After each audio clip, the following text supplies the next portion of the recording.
साथ वहाँ पे कहीं न कहीं चेज़ करती है, लेकिन शायद फायर पावर देखते हुए उन्होंने फॉल बैक ले ही लिया है। और तारीफ़ करनी पड़ेगी बॉब्स की, क्योंकि जब तक उनके साथी वहाँ बिल्कुल ओपन टेरिटरी में थे, उन्होंने फायर देना रोका नहीं।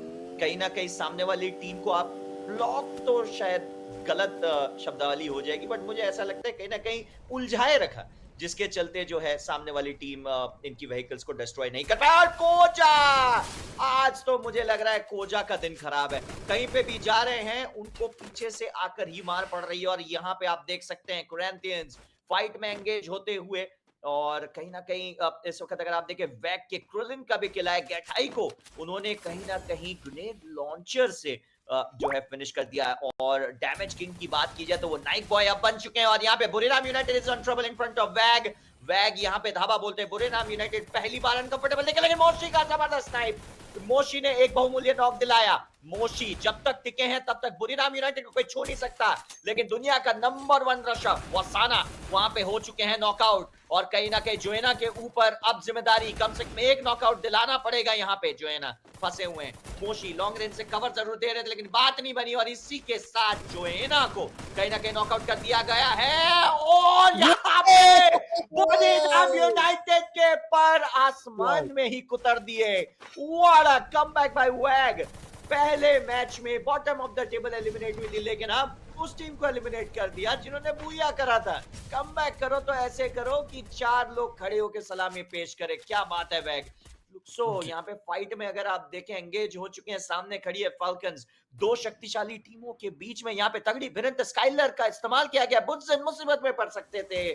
फाइनली वहां पे वो भी परमानेंट कवर में गिरते पड़ते जो है पहुंच चुके हैं। और यहाँ पे कहीं ना कहीं अगर आप देखें फाल्कन्स भी पीछे नहीं हट रहे। व्हीकल्स के साथ अगर पीछे जाने का फैसला लेंगे तो मुसीबत में पड़ेंगे, क्योंकि कहीं ना कहीं यहाँ पे किसी भी टीम ने मीशा का इस्तेमाल अब तक तो इस टूर्नामेंट में नहीं करा है। ड्रैग शॉट की पूरी उम्मीद थी यहाँ पे गियो की, लेकिन कहीं ना कहीं वहां पे ऑन फायर ने वो वॉल लगाकर जो है उनके इरादों पे पानी फेर दिया। और अगर बात की जाए फ्लुक्सो की, तो फैल्कन्स के खिलाफ भिड़ने के लिए है तैयार। और ये लीजिए टात्सुए का इस्तेमाल करके रश करने की पूरी यहाँ पे रणनीति बनाई थी बुड्सन, लेकिन नॉकआउट हो जाएंगे। गिरते गिरते भी वो ऑन फायर को नॉकआउट करके गए थे गियो, पूरी कोशिश करते हुए। बात करी जाए वहां पे ग्यूक और बोब्स की, उन्होंने एक और नॉकआउट सिक्योर कर दिया। दो खिलाड़ियों का रश लेफ्ट हैंड साइड से आते हुए एक बार फिर से पूरी रणनीति के तहत यहाँ पे फ्लुक्सो तैयार थे और फाल्कन्स की धज्जियां उड़ा दी उन्होंने। What a game play has been shown by Falcons. Falcons यहाँ पे कमाल की फाइट कर रही है। और क्या लगता है, और क्या फाइनली इनको 20 पॉइंटर मिलेगा इस मैच में, या अभी भी इंतजार करना पड़ेगा?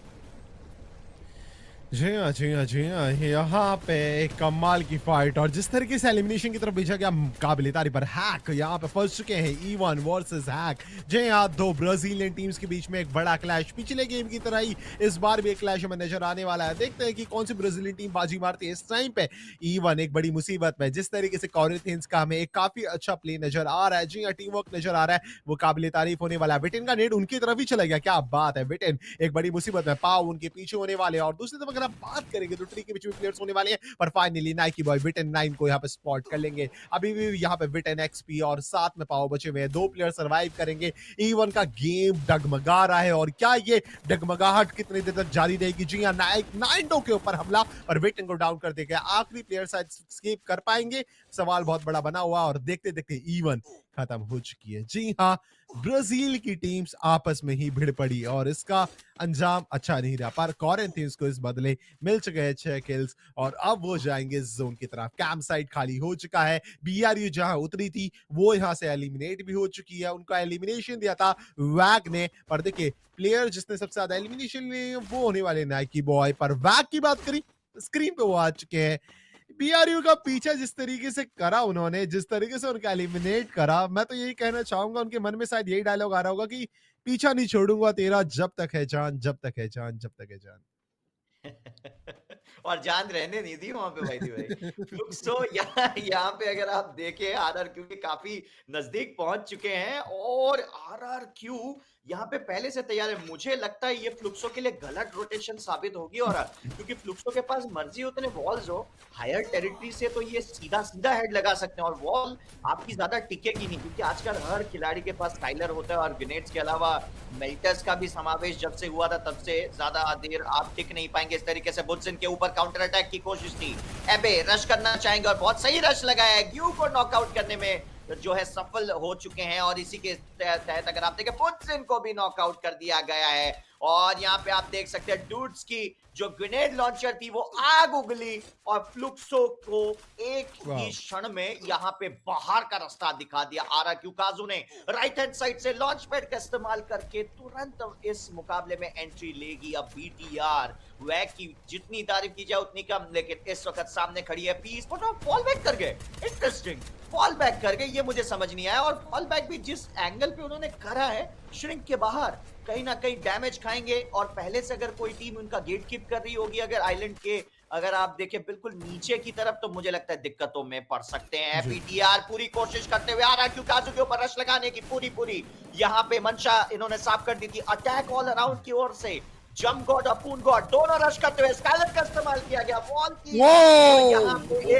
एक कोशिश थी वो भी नाकामयाब हो गई। घुसकर रश किया, घुसकर फिनिश किया। इसी के साथ बीटीआर का 2 खिलाड़ी डाउन। एक बार फिर से कूगर ने अपने ग्रेनेड लॉन्चर से कमाल कर दिया है। अटैक ऑल अराउंड कमाल खेल रहे हैं, मेल्टर्स का इस्तेमाल किया जा रहा है। क्या और एमओ बची है कूगर के ग्रेनेड लॉन्चर में, क्योंकि अगर ये हुआ तो ग्रैंथियंस भी शायद हो सकता है बाहर का रास्ता देख सकते हैं। पून गॉड और जंप गॉड दोनों कंधे से कंधा मिलाकर मुकाबला करते हुए और कहीं ना कहीं कूगर को पता है खिलाड़ी का पोजीशन कहाँ है, लेकिन अभी तक उस खिलाड़ी को परफेक्टली एलिमिनेट नहीं कर पाते। क्रिलिन का रश, क्रिलिन वहां पे कोशिश कर रहे थे लेकिन पेन ई-स्पोर्ट्स के पास एंगल बहुत बढ़िया था और इसी के साथ यहाँ पे अगर आप देखें ट्विस्टेड माइंड ने सीधा रश लगा दिया, कोई चांस नहीं था वहां पे गर्ल्स के पास और पूरी तरीके से गर्ल्स को भी एलिमिनेट कर दिया जाएगा। अभी तक जिस हिसाब से मैच चल रहा है यहाँ पे देखकर तो प्रतीत होता है कि वैग और ट्विस्टेड माइंड्स बहुत अच्छे पोजीशन में हैं, लेकिन पीछे से जिस हिसाब से अटैक ऑल अराउंड आई थी, मेरा प्रेडिक्शन कहीं ना कहीं ये कहता है ये मैच शायद उनके खाते में जा सकता है। और जी हाँ, एक क्रूशियल मैच जा सकता है। एलन की तरफ नेड आया, फट सकता है और जी हाँ, डैमेज तो नहीं लगा पर इस समय Wag with 2 players Alan and Cyrus का माल का ये डुओ देखते हैं किस तरीके से आगे चार्ज करने वाला है। साइरस और एलन की जोड़ी क्या ट्विस्टेड माइंड को परेशान करेगी? जी हाँ, ट्विस्टेड माइंड का पूरा फोकस होने वाला है इस टाइम पे प्लेयर्स के ऊपर और जी हाँ, pen gaming has been eliminated on 6th position.